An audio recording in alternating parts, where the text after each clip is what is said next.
amazing fact. Did you all know 93% of successful people have a habit of reading? Be it Barack Obama, J.K. Rowling, Elon Musk, Oprah Winfrey, Shah Rukh Khan, Priyanka Chopra, all of them are habitual readers. Do you know Bill Gates? Yes, the most influential, knowledgeable and successful man and also one of the richest beings on earth was once asked in an interview, if you could get one superpower, what would it be? And Bill Gates replied that if I had a chance to have one superpower, I would want my reading speed to be increased. For example, if he read a book in 7 days, he would like to read it in 2 or 3 days.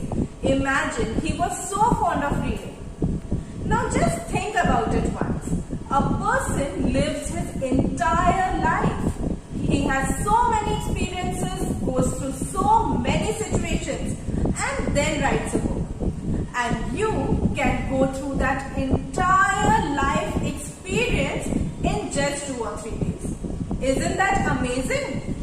All these people who I just mentioned also believe in physical fitness. Even you must be exercising every day, be it running, swimming, jumping, walking, or even yoga for that matter. Why do we do all this? To keep our physical body fit. What about our brain? Doesn't our brain need to be fit? Doesn't our brain need some exercising? Yes, it does. And the best exercise for your brain is reading. It is said that reading a book for at least 20 minutes a day triggers your brain positively.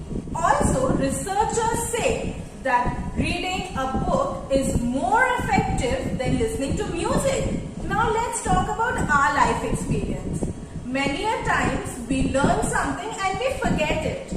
Why do we forget it? It's because we suffer from weak memory. For example, your tables. Your teacher told you to learn the table and come. You spend the entire evening learning that table. But the next day when the teacher asked you to recite the table, you got blank. The teacher will never believe you. She will always say that you did not study, you must be busy playing. But the actual problem was that you could not remember what you had learned. Reading books also helps in improving your memory. Now, I am sure that all of you at some point in your life must have picked up a book to read. But because of your homework, your playtime, your eating time, your sleeping time, your TV time, you were not able to finish the book. Or you could not understand the book, or you felt that the book was very boring and you just left that book. Never do that. Never abandon a book. When you start something and finish it till the end, it will also give a major boost up to your confidence. Now let me tell you how you can start reading a book. To start reading a book, the first thing is choosing the correct book. Now what happens when I want to buy a book? Many of us call up our friends, our relatives, our cousins and tell them to suggest a book. And our friends might say, okay, I read this book and it's very interesting, you also buy the same book.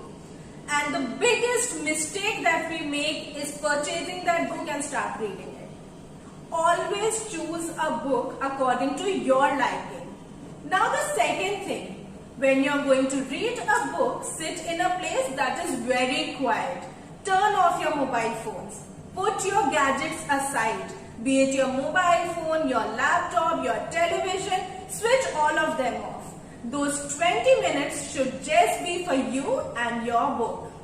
Initially, you will see that you are able to read a book only for 5 or 10 minutes. But don't worry, this time is going to increase gradually. From 5 to 10, 20, 30, 40 and then there will be times where you will not feel like keeping down a book before it's finished.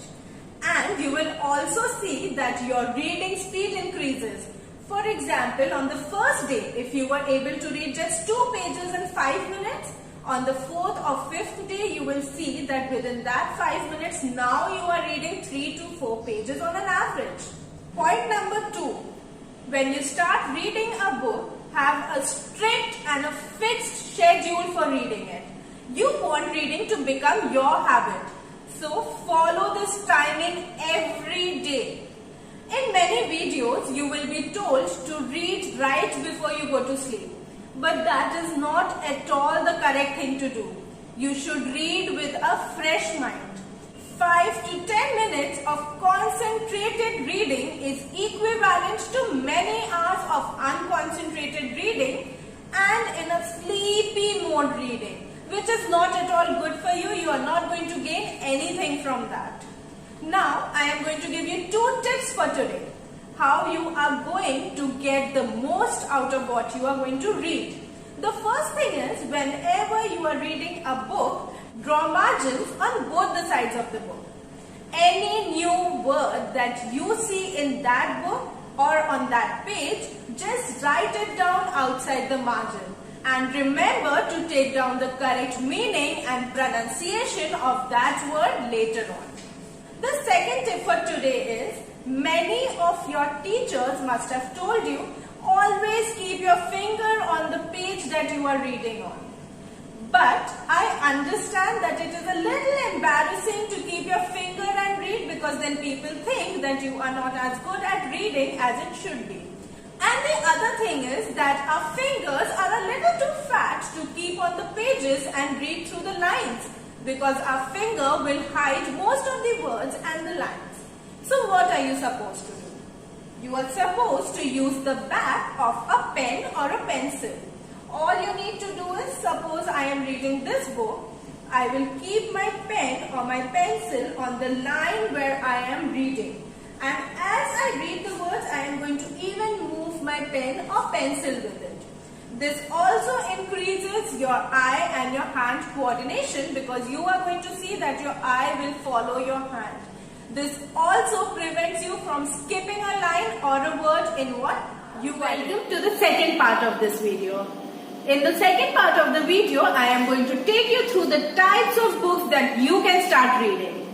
The first type of a book is a board book.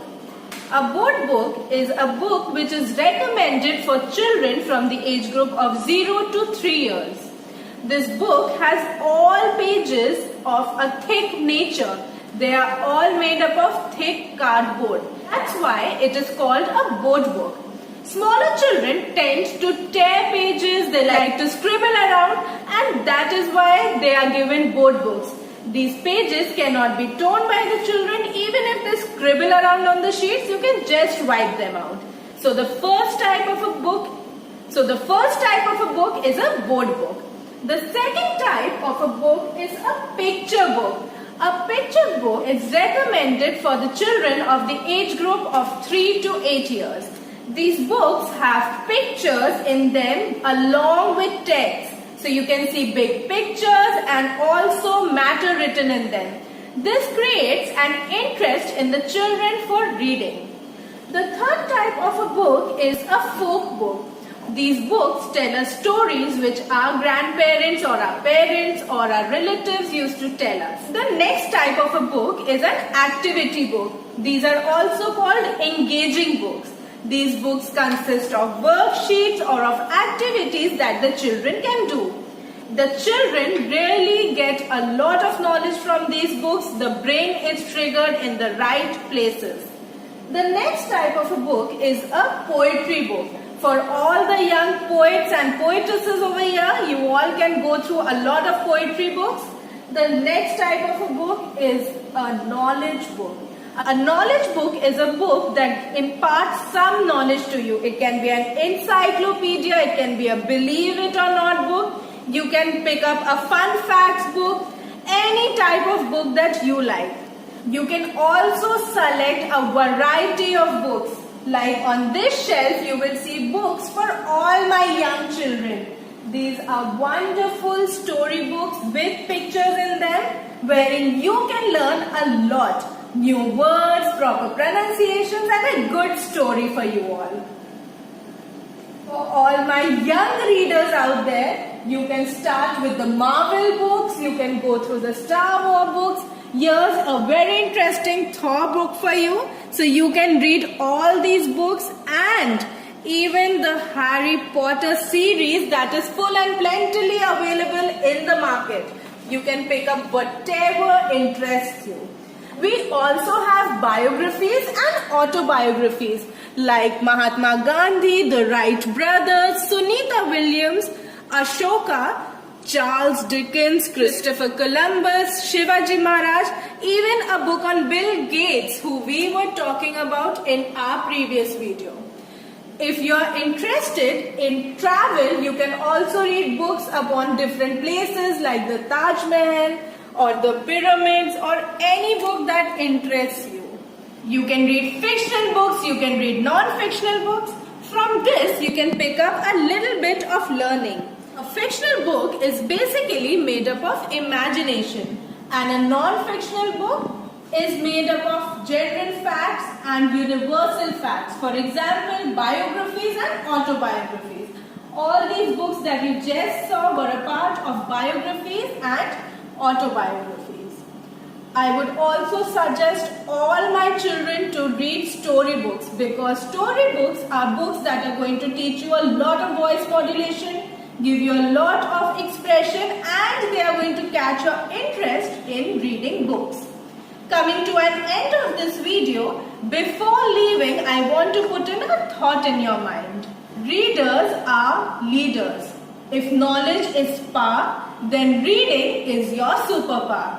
Bye for today. Enjoy reading something, and if you like this video, click on the like button. Don't forget to subscribe and hit on the bell icon before we leave today.